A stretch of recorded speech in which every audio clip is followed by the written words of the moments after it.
What's going on, guys? I know it's been a while since I made a video, but I'm coming at you today with these SN95 brake clips, and you'd think this would be a simple thing, but not really straight up clear videos on YouTube, so I thought I'd make one for you.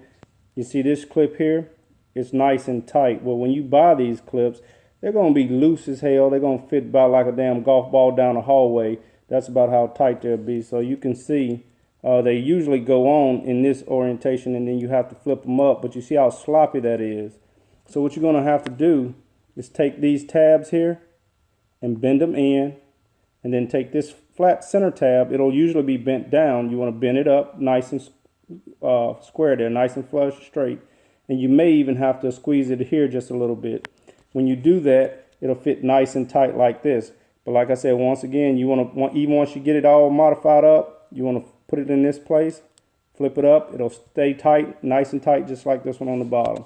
Now, when you come over here to your car and you get ready to put it on, you see how it's going to look. It'll be just the opposite on the back side.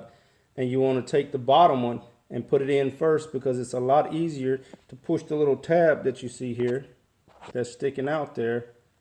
It'll be a lot easier to push that tab down. So the bottom one has the same tab on it. It'll be nice and tight like you see here. Is how they should fit in there, no slop. That's about the end of it. It's about as good and as simple as I can make it. And until next time, guys, gas on.